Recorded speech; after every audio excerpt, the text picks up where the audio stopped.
The space around the Kepler Nebula was quiet and cold. Stars twinkled in the distance, like tiny diamonds scattered across black cloth. Admiral Vexstar stood on the bridge of his flagship, watching the scanner screens with interest. His yellow eyes glowed in the dim light as he studied the readings. "Admiral, we have found something," said his second-in-command, Captain Zikarin. The tall reptilian being pointed at the main screen with one of his 4 arms. "It appears to be a derelict vessel." Vexstar moved closer to the screen. His scales made soft clicking sounds as he walked across the metal floor. The ship on the scanner looked old and damaged. Its hull was scarred with what looked like burn marks and impact craters. Several sections appeared to be missing pieces of armor plating. "What type of vessel is it?" Vexstar asked, his voice deep and rumbling. "According to our database, it matches human construction patterns," Zikarin replied. "The markings on the hull say Columbus. It appears to be several centuries old based upon the design." Vexstar laughed, a sound like stones grinding together. "Humans, those primitive creatures, never could build proper starships. Look at this pathetic wreck floating in space like garbage." The other officers on the bridge joined in the laughter. They all knew about humans from the Empire's intelligence reports. The species was considered backwards and weak. Their technology was crude, and their ships were built like flying scrap heaps. "Shall we destroy it, Admiral?" asked Zikarin. "No," Vexstar said, still studying the image. "Take us closer. I want to see what passes for engineering among these inferior beings. Perhaps we can salvage some metal from the wreckage." The Zephyrian flagship moved toward the human vessel. Its sleek hull gleamed silver in the starlight. The ship was 3 times larger than the Columbus and armed with enough firepower to level a small moon. Around it, dozens of other warships followed in perfect formation. As they got closer, the details of the human ship became clearer. The Columbus looked like it had been through several wars. Its hull was a patchwork of repairs and modifications. Cables and pipes ran along the outside in patterns that made no sense to Zephyrian eyes. The whole thing looked like it might fall apart at any moment. "Life signs, Admiral," reported the sensor officer. "Very faint, but there are living beings aboard that vessel." Vexstar's eyes narrowed with surprise. "Living beings? After all this time? Are you certain?" "Yes, sir. The readings are weak but consistent. Perhaps a dozen or so life forms." "Interesting," Vexstar mused. "Survivors on a derelict human ship. This could be useful for our upcoming campaign against their colonies. We might learn something about their defensive capabilities." Inside the Columbus, deep in the ship's core, systems that had been sleeping for 300 years began to stir. The ship's artificial intelligence, Phoenix, had detected the approaching alien vessels. Sensors that looked like simple metal boxes started gathering information about the newcomers. Phoenix analyzed the alien ships with careful precision. The AI had been waiting for 3 centuries, maintaining minimal power while its human crew slept in stasis pods. Now, with potential threats nearby, it was time to wake them up. In the medical bay, Captain Jake Morrison felt the familiar tingling sensation of stasis revival. His body slowly warmed as the pod systems brought him back to consciousness. The process took several minutes, during which his mind gradually cleared from the deep sleep. Morrison was a man in his early 40s, with short brown hair and steady blue eyes. He had commanded the Columbus on what was supposed to be humanity's first deep space colonization mission. Instead, a malfunction in their experimental fold drive had stranded them in unknown space. "Phoenix," Morrison said in a weak voice as the stasis pod opened. "Status report." "Captain Morrison," the AI replied in a calm female voice. "We have visitors. Multiple alien vessels have surrounded our position. They appear to be scanning us." Morrison sat up slowly, his muscles stiff from the long sleep. How long this time? 307 years, 4 months, 16 days. Phoenix answered. Morrison closed his eyes and took a deep breath. Each time they woke up, more time had passed. Their original mission was long forgotten. Earth probably thought they were dead. Wake Lisa and the others, Morrison ordered. But keep it quiet. I want to know more about our visitors before we make contact. In the engineering section, Chief Engineer Lisa Park was already stirring in her own stasis pod. She was a small woman with red hair and quick hands that could fix almost anything. Like Morrison, she had volunteered for the colonization mission, knowing the risks. Phoenix began the revival process for the rest of the crew. 12 people in total, all that remained of the original colonization team. They were scientists, engineers, and soldiers who had signed up to build a new world. Instead, they had become refugees lost in space. On the Zephyrian flagship, Admiral Vex Tar was growing impatient. "Prepare a boarding party," he ordered. "I want to examine this human technology up close. Perhaps we can learn something useful before we scrap the vessel." "Sir," said Captain Zikarin, "boarding protocols recommend we disable their systems first." "What? Systems?" Vextar laughed again. "Look at that piece of junk. Half their equipment probably stopped working centuries ago. A few armed soldiers should be more than enough to handle whatever primitive defenses they might have." The boarding shuttles launched from the Zephyrian ships. They were sleek craft with advanced shielding and weapon systems.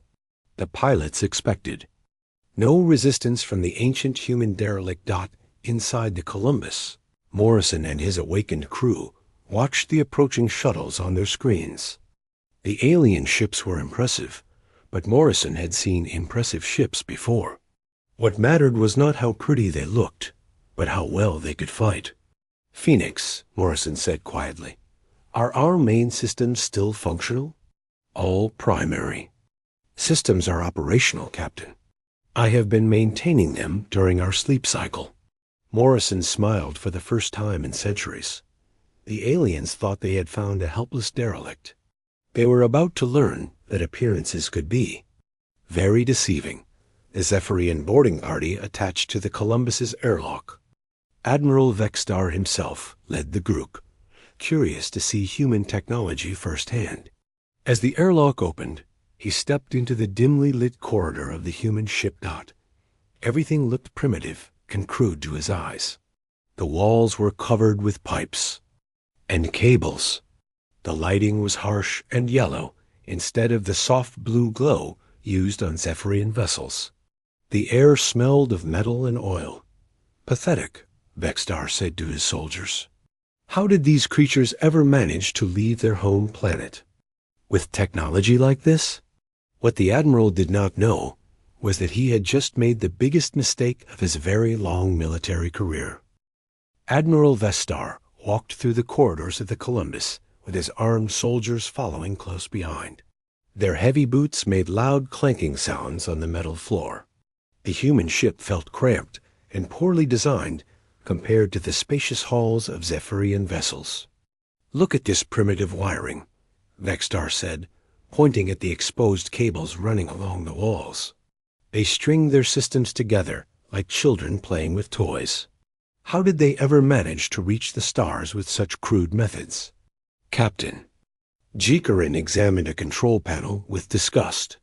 The buttons were large and clunky, nothing like the smooth touch interfaces used in the Empire's ships. "Their computer systems must be incredibly slow, Admiral. These displays look like something from the Stone Age." The Zephyrian soldiers spread out through the ship, expecting to find frightened humans hiding in the corners. Instead, they found empty corridors and quiet rooms. The only sounds were the soft hum of life support systems and the distant vibration of what seemed to be a very old engine. In the ship's medical bay, Dr. Elena Rodriguez lay perfectly still in her stasis pod. She had awakened minutes before the aliens boarded, but Phoenix had warned her to stay hidden. Through the pod's small window, she could see Zephyrian soldiers walking past her hiding place. Elena was a small woman with dark hair and sharp eyes. As the Columbus's xenobiologist, she had studied alien life forms for most of her career. Now she was getting a chance to observe a completely new species up close. The Zephyrians were tall, at least 8 feet in height. Their bodies were covered in smooth scales that shifted color slightly as they moved. Each had 4 arms and yellow eyes that glowed in the dim light. They carried energy weapons that hummed with power. What impressed Elena most was their overconfidence. They moved through the ship like they owned it, touching things carelessly and speaking loudly about human inferiority. They clearly believed they had nothing to fear from the primitive vessel and its crew. In the navigation room, Sam Collins was having similar thoughts. The young navigator had managed to hide behind a bank of computers when the aliens entered. His section. He watched them examine his equipment with amusement and contempt. "These navigation charts are hand-drawn," one soldier said, holding up one of Sam's star maps. "They actually use paper and ink instead of digital displays." How barbaric! Sam almost laughed out loud. The aliens thought the paper charts were the actual navigation system. They had no idea that the real navigation computer was hidden behind false panels running calculations that would make their best systems look like pocket calculators. Meanwhile, Admiral Vexstar had found what he was looking for. In the ship's main corridor, he discovered 12 stasis pods arranged along the walls. Most appeared empty, but several still showed active life signs. "Here are our sleeping humans," Vexstar announced to his soldiers. "Wake them up. I want to question them about their colony defenses before we continue with our mission." Captain Jake Morrison felt his stasis pod beginning to cycle through the revival process for the second time in one day. Phoenix had warned him that the aliens were forcing the awakening, but he was ready for them. As the pod opened, Morrison sat up slowly and looked around with confused eyes. He was a good actor when he needed to be, and right now he needed the aliens to think he was just a lost colonist from a failed mission. "Where am I?" Morrison asked in a weak voice. "What happened to our ship?" Admiral Vexstar leaned down to examine the human captain. Morrison was smaller than the alien admiral expected, with pale skin and soft features. He looked completely harmless. "You are prisoners of the Zephyrian Empire," Vexstar said in accented but clear human language. "Your primitive vessel has been captured. You will answer our questions about human defensive capabilities." Morrison blinked and looked around the corridor. Several other crew members were being awakened in nearby pods. Lisa Park, Denny Wright, Kate Johnson, and the others all played their roles perfectly, acting confused and frightened. "Defensive capabilities?" Morrison repeated. "I don't understand. We're just colonists. Our mission was to establish a farming settlement on Kepler Prime. We don't know anything about military matters." Vexstar laughed, the sound echoing off the metal walls. "Farmers? Even better. You humans are even more pathetic than our intelligence reports suggested." The alien admiral turned to his soldiers. "Secure these creatures. We will transport them to the flagship for questioning. This derelict might make an interesting trophy for the fleet commanders." As the Zephyrians prepared to move their prisoners, they made several critical mistakes. First, they assumed the Columbus was completely disabled and posed no threat. Second, they underestimated human intelligence and cunning. Third, they failed to detect the ship's true capabilities hidden beneath its crude exterior. Phoenix A, I watched everything through hidden cameras throughout the ship. The artificial intelligence was learning valuable information about Zephyrian technology, tactics, and weaknesses. Every weapon they carried, every piece of equipment they used, every word they spoke was being recorded and analyzed. The A also discovered something alarming through intercepted communications. The Zephyrian Fleet was not just a scouting mission. It was the advance force for a massive invasion of human space. Over 200 warships were gathering in the system, preparing to attack the Centauri colonies, but the aliens had revealed their plans while standing inside one of humanity's most advanced warships. They just didn't know it yet. Lisa Park caught Morrison's eye as the aliens herded them toward the airlock. She gave him the slightest nod, indicating that she understood the situation. The engineering systems were ready when they needed them. Danny Wright, the ship's security chief, walked with a slight limp that made him appear injured and harmless. In reality, he was memorizing every detail of the alien soldiers' equipment and tactics. His military training was automatically cataloging their strengths and weaknesses. As they were led to the Zephyrian shuttle, Morrison got his first look at the alien fleet surrounding them. The ships were impressive, sleek, and deadly looking. But he had seen impressive fleets before, and he knew that appearances could be deceiving in both directions. The shuttle bay of the Zephyrian flagship was enormous, easily 10 times larger than anything on the Columbus. Hundreds of smaller craft were arranged in perfect rows, each one gleaming with advanced technology. Admiral Vextar gestured proudly at the display of military might. Behold the power of the Empire, humans. Your species will soon learn to bow before our superior civilization. Morrison nodded and looked appropriately intimidated. Inside, however, he was calculating firing solutions and defensive strategies. The alien ships were powerful, but they had weaknesses. Everything did.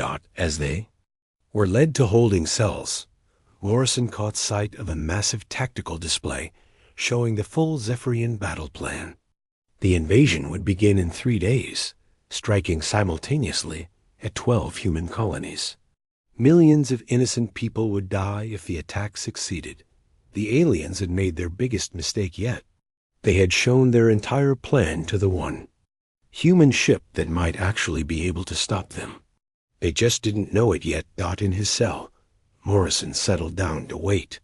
Soon, it would be time to show the Zephyrian Empire what human engineering could really accomplish when it was designed for war instead of farming. The holding cells on the Zephyrian flagship were cold and uncomfortable.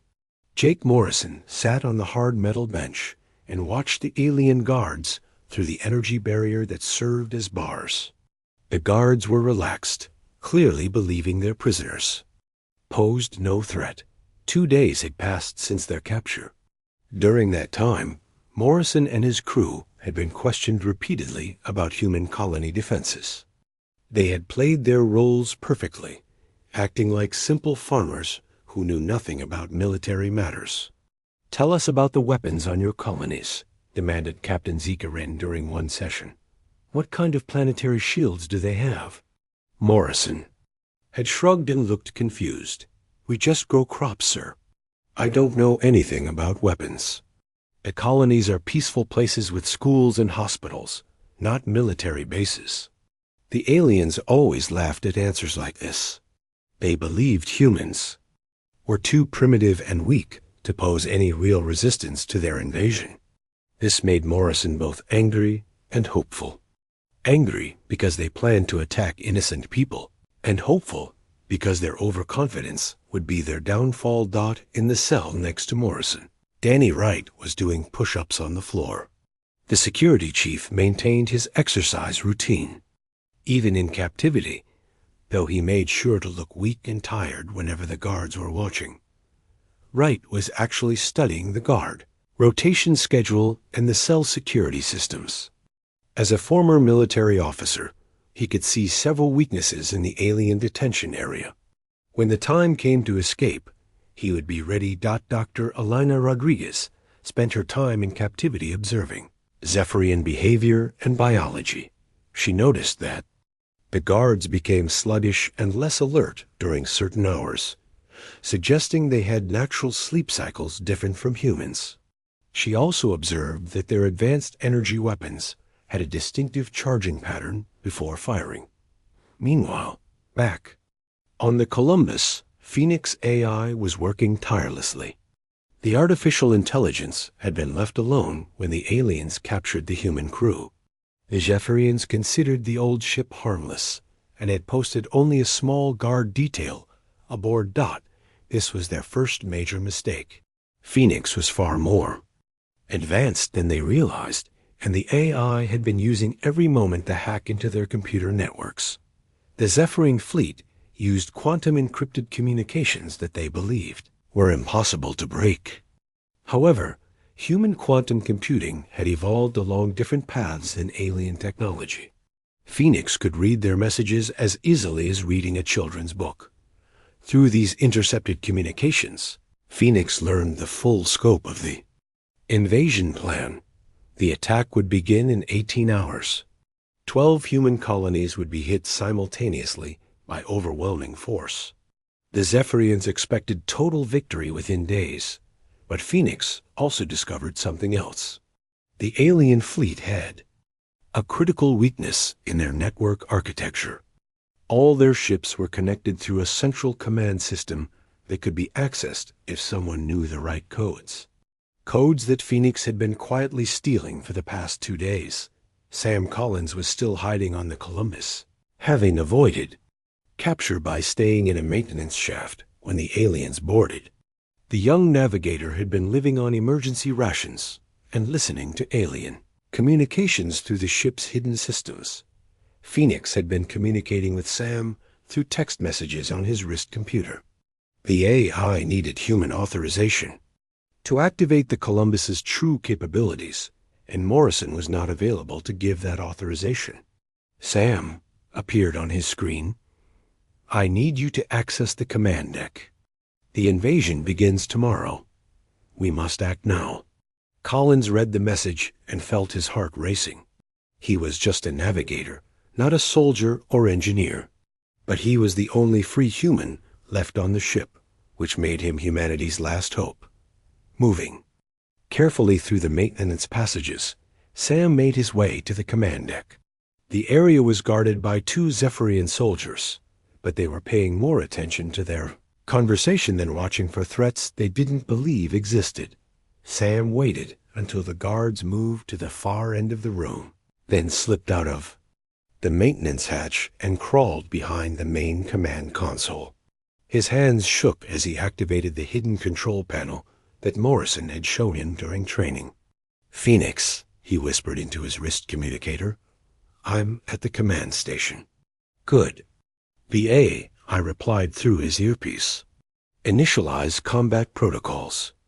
Authorization code Morrison Alpha 77. Sam's fingers flew over the hidden controls. These were not the crude buttons and switches the aliens had mocked earlier. This was advanced human technology that had been disguised to look primitive.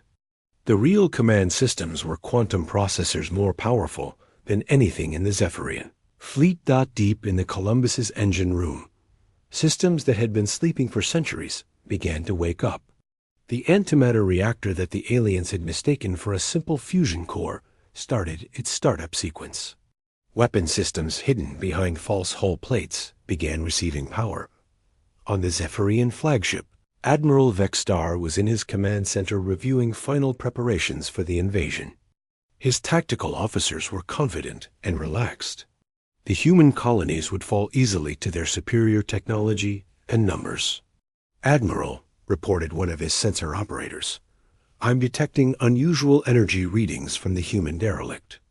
Vexstar glanced at the display with mild interest.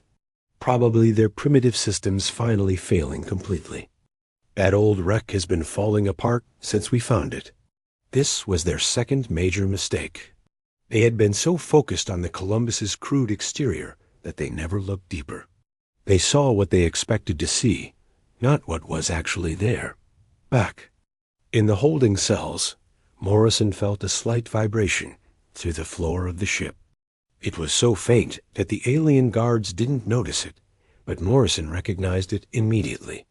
It was the harmonic frequency of the Columbus's antimatter reactor coming online. Morrison caught Wright's eye and gave him the slightest nod. The security chief understood and began stretching casually, preparing his muscles for action. In the next cell, Lisa Park was doing the same thing, getting ready for what was coming. Phoenix sent a message to Morrison's hidden wrist communicator. "All systems ready, Captain." "Awaiting orders." Morrison looked around the detention area one more time. There were 6 guards present, all armed with energy weapons. The cell barriers were powerful, but they were designed to hold primitive prisoners, not humans with advanced technology hidden in their equipment. The time for pretending had ended. The aliens were about to learn that the old human relic they had captured was not what it appeared to be. In fact, it was the most dangerous ship in known space, and they had just made the mistake of threatening its captain's people. Morrison stood up slowly and walked to the front of his cell. The nearest guard looked at him with amusement, expecting another request for better food or warmer blankets. Instead, Morrison smiled coldly and said, "Phoenix, execute Escape Protocol 7. Authorization Morrison Omega 9. The lights throughout the Zephyrian flagship suddenly flickered as the Columbus's powerful transmitters overloaded their electrical systems. In that moment of confusion, Morrison's hidden equipment activated, and the energy barrier of his cell simply vanished. The real battle was about to begin. The first Zephyrian guard had no time to react. Danny Wright moved faster than anyone expected from the supposedly weak human farmer. His fist connected with the alien's jaw, sending the 8-foot-tall creature crashing into the wall. Morrison grabbed the fallen guard's energy weapon, while Lisa Park disabled the second guard with a precise strike to his neck. The other prisoners were out of their cells in seconds, moving with military precision that shocked their remaining captors. "Impossible," gasped Captain Zikarin as he watched the humans fight.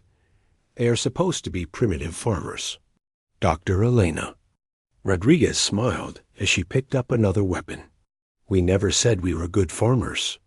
The alarm systems throughout the flagship began wailing as news of the escape spread. Admiral Vexstar rushed to his command center, his mind struggling to understand what was happening. "How did they escape?" he demanded. "Those cells were designed to hold the most dangerous criminals in the galaxy." "Unknown, sir," replied his tactical officer, "but we have bigger problems. The human derelict is showing massive energy spikes. Whatever they did to our systems is affecting the entire fleet." On the main display, the Columbus was transforming before their eyes. Sections of the hull that had appeared to be battle damage were sliding away to reveal weapon ports. The crude external repairs were actually advanced armor plating in disguise. Back on the Columbus, Sam Collins was working frantically at the command console. Phoenix AI was guiding him through the activation sequence for systems he never knew existed. "Antimatter reactor at full power," Phoenix reported. "All weapon systems online. Defensive shields at maximum." The Columbus no longer looked like a derelict. Its hull now gleamed with energy fields and active armor. Massive gun ports opened along its sides, revealing weapons that made the Zephyrian cannons look like toys. "Phoenix," Sam said into his communicator. "What exactly is this ship?" "The Columbus is not a colony vessel," the AI replied. "It is humanity's first deep strike warship, designed to operate alone in hostile territory. Our colonist story was cover for a reconnaissance mission into unknown space." Sam's eyes widened as he understood. The humans had not been lost farmers at all. They were military scouts sent to explore potential threats beyond human space. The full drive malfunction had been real, but everything else was carefully planned. Deception. On the Zephyrian flagship, Morrison and his team were fighting their way toward the shuttle bay. The alien soldiers were skilled warriors, but they had never faced humans in actual combat. They were unprepared for human tactics and determination. Wright moved through the corridors like a ghost, using his knowledge of ship design to outflank the defenders. Park had taken control of a maintenance terminal and was shutting down life support in key areas, forcing the aliens to retreat. "Captain," Phoenix's voice came through Morrison's earpiece, "I have established contact with the human colonies. They are preparing their defenses, but they need more time." "How long until the invasion begins?" Morrison asked while reloading his captured weapon. 16 hours, sir." Morrison smiled grimly. That gave them plenty of time to even the odds. The Columbus began moving toward the Zephyrian fleet, its engines producing thrust that no derelict should have been capable of. The alien ships scattered in confusion as their sensors registered energy readings that exceeded their most powerful dreadnoughts. Admiral Vexstar stared at the tactical display in disbelief.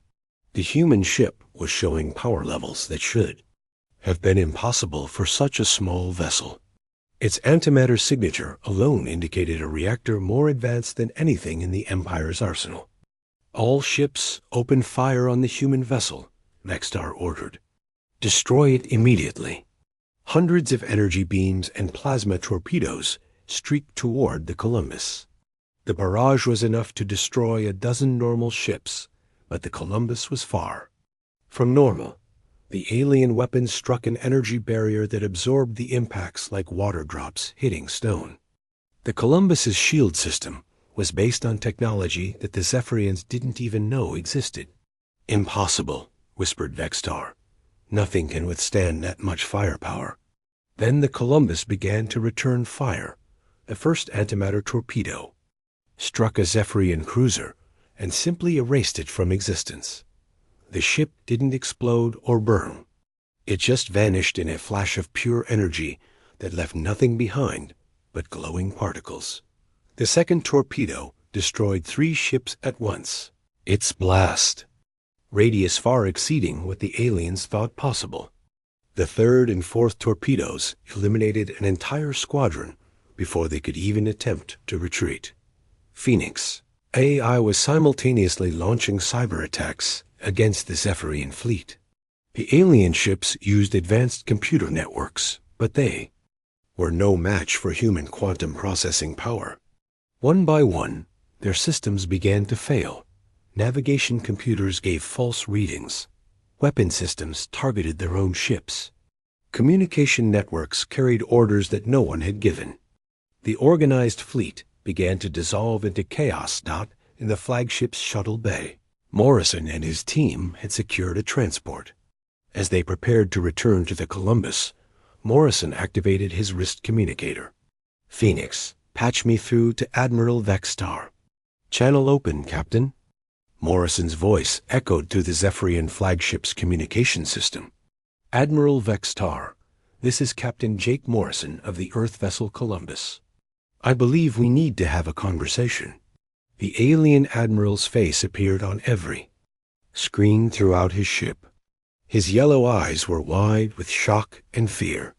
Behind him, his command center was filled with alarms and panicking officers. "What are you?" Vexstar demanded. "You are supposed to be primitive farmers." Morrison laughed, and the sound carried no warmth. "We are exactly what we appear to be, Admiral. We are humans. The problem is that you never understood what that really means." Outside, the Columbus continued its systematic destruction of the Ostoks. Zephyrian fleet. Each shot was perfectly placed, each target carefully chosen. The alien warships that had seemed so powerful just hours before were being swept aside like leaves in a storm. "You see, Admiral," Morrison continued, "humans don't build pretty ships like you do. We don't care about elegant curves or artistic designs. We build our ships to do one thing very well. We build them to win." The Columbus fired again, and another group of alien ships disappeared. The surviving vessels were trying to retreat, but Phoenix had disabled their full drives. They were trapped in the system with nowhere to run. "Your invasion fleet is finished," Morrison said. "Your ships are destroyed or disabled. Your communications with the Empire are cut. You have exactly one choice left." Admiral Vexstar's scales had turned pale with fear. "What choice?" "Surrender," Morrison replied simply. "Surrender, and live to carry a message back to your empire. The message is this: humanity is not what you expected. We are not primitive, farmers, or weak colonists. We are survivors, and we are very, very good at defending ourselves. The last group of Zephyrian ships exploded in brilliant flashes. Of the 200 vessels that had arrived to invade human space, only a handful remained. They hung motionless in space, their crews too shocked to fight and too smart to run. Morrison looked out at the wreckage of the alien fleet and felt no joy in the destruction. War was never something to celebrate, but sometimes it was necessary to protect the innocent. "Admiral," he said quietly, "what is your answer?" Admiral Vestar stared at the destruction surrounding his flagship. Burning wreckage floated in all directions, the remains of what had been the Empire's most powerful invasion fleet. Of the 200 ships that had entered the System 3 days ago, only 12 remained intact. The Columbus hung in space before them, like a predator watching wounded prey. Its weapons were still charged and ready, antimatter torpedoes loaded in every tube. The human ship no longer bothered to hide its true nature. It was an instrument of war, built by a species that understood destruction better than the Zephyrians had ever imagined. "I am waiting for your answer, Admiral." Morrison's voice came through the communication system. "Surrender or join the rest of your fleet in the void." Vextar looked around his command center. Half his officers were dead or wounded. The others stared at their screens in shock, unable to believe what they had witnessed. The primitive humans had destroyed an entire armada with a single ship. "We surrender," Vextar said quietly. The words tasted bitter in his mouth, but he was not ready to die for the Empire's arrogance. "Smart choice," Morrison replied. "Power down your weapons and prepare to receive our shuttle. Any hostile action will result in your immediate destruction." The remaining Zephyrian ships obeyed without question. Their crews had seen what happened to vessels that fought the Columbus. They wanted no part of that fate. Minutes later, Morrison and his team docked with the flagship. The alien crew watched nervously as the humans walked through their corridors. These were not the weak farmers they had captured earlier. These were soldiers, and they moved with the confidence of victors. Morrison entered the bridge and looked around at the surviving officers. They were tall, powerful beings who had ruled space for centuries. Now they cowered before a handful of humans who had outfought their entire fleet. "Dr. Rodriguez," Morrison said to his xenobiologist, "please tend to their wounded. We are not barbarians." Elena nodded and began treating injured Zephyrians with medical supplies from the Columbus. The aliens watched in confusion as their enemies helped save their lives. This was not how they understood warfare. Admiral Vextar, Morrison sighed, approaching the alien commander. "You will carry a message to your empire. Tell them what happened here. Tell them that humanity is not what they expected." Vextar's yellow eyes met Morrison's steady gaze. "What are you people? Your ship destroyed our most advanced vessels, like they were toys. Your technology is beyond anything we have ever seen." Morrison smiled without humor. "We are survivors, Admiral. Humans have been fighting and dying for thousands of years. We learned to build things that last, and we learned to fight wars that matter." Lisa Park approached from the Columbus with a data tablet in her hands. "Captain, Phoenix has finished analyzing their technology. The intelligence data is ready for transmission to Earth Command." Morrison nodded. The information they had gathered would revolutionize human understanding of alien technology and tactics. What had started as a failed colonization mission had become humanity's greatest intelligence victory. "Admiral," Morrison continued, "your empire planned to attack our colonies and kill millions of innocent people. You thought we were too weak to stop you. That was your mistake." Phoenix Aya's voice came through the ship's speakers.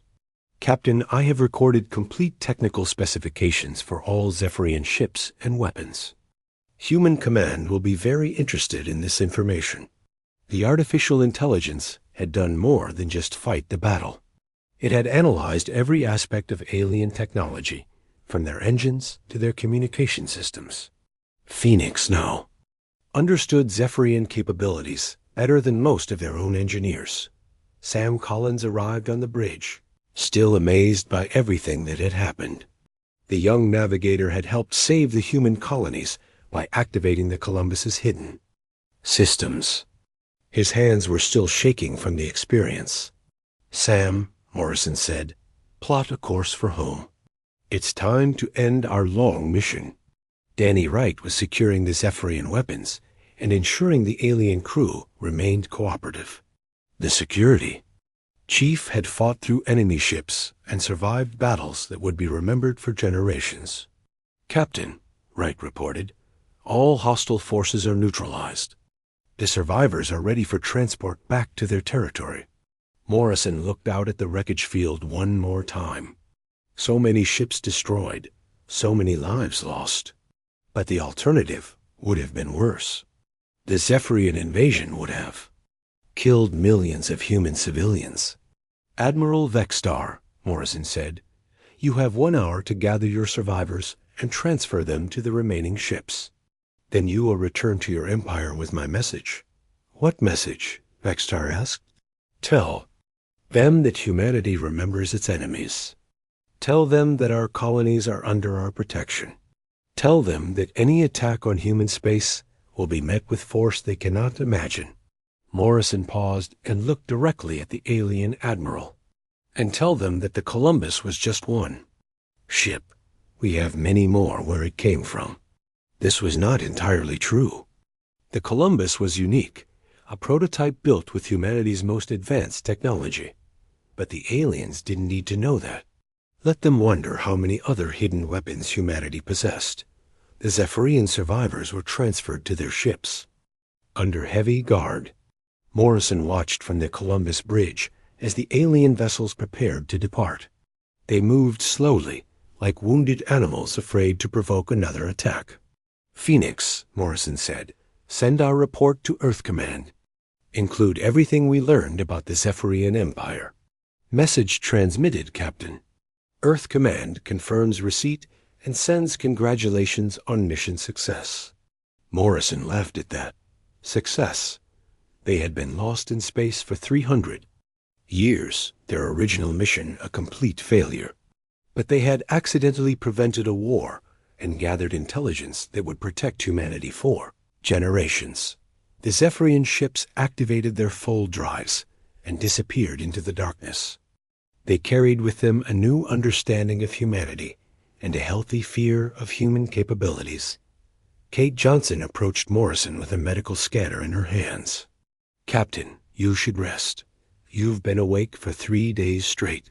Morrison nodded but remained at his station. Just a little longer, Kate. I want to make sure they're really gone. The space around them was quiet again, filled only with slowly cooling wreckage. The Kepler Nebula looked peaceful, as if the greatest battle in human history had never happened. Course laid in for Earth, Captain, Sam reported from the navigation station. Estimated travel time is 6 months at maximum fold speed. Take us home, Sam, Morrison said quietly. Take us home. The Columbus turned away from the battlefield and accelerated toward human space. Its hull bore new scars from the fight, but the ship was victorious. They had protected their people and sent a clear message to any other species that might threaten humanity. 3 months later, the Zephyrian Empire officially requested peace negotiations with humanity. Admiral Vexstar's report had convinced their leadership that conquest of human space was impossible. The species they had dismissed as primitive, farmers, were actually the most dangerous warriors they had ever encountered. The war that might have killed billions never happened. All because an old human relic had taught the galaxy a simple lesson. Never underestimate humanity's ability to surprise you.